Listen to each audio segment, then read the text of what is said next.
ลาสัญญาณเตือนว่าสุริยาใกล้จะสายส่องมวลพระสงฆ์ก็เริ่มมันหน้าเข้าคอผลบุญจะได้พุทธผ่องดังแสงทองยังส่องโลกา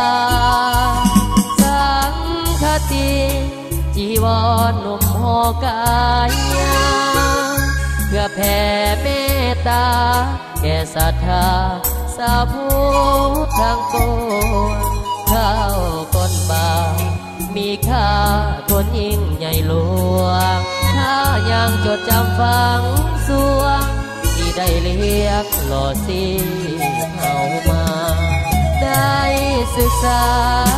หามเฮียนจนมีความรู้เป็นหมอเป็นครูมีอยู่จนทั่วสาขาบ่อนที่พักใจพักกายนั่นคือศาลาของเขากดบาทหลวงตาเกิดดูแลมาแทนพ่อแม่หาแรงหรือเศร้าเอาแห้งทดแทนครูบากตัญญูตา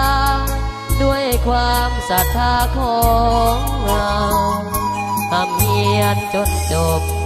พบกับหนทางบางเบาสิ้นกังวลหมดทุกความเหงาเมื่อชีวิตเฮาได้ดีขึ้นมาเอาบาทหลวงตาเรียกมาจริงมีวันนี้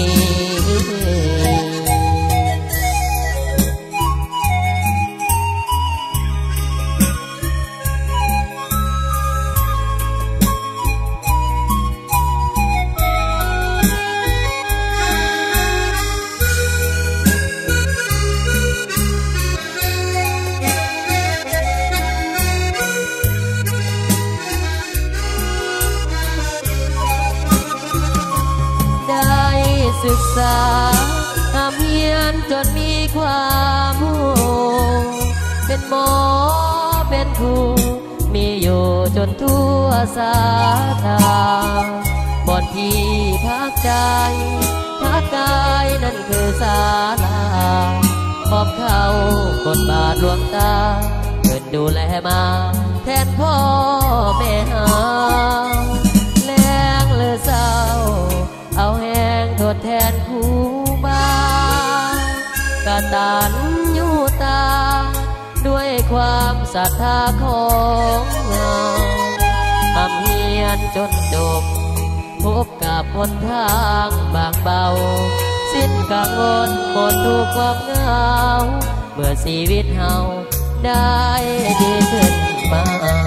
เข้าบาทหลวงตาเรียกมาจริงมีวันนี้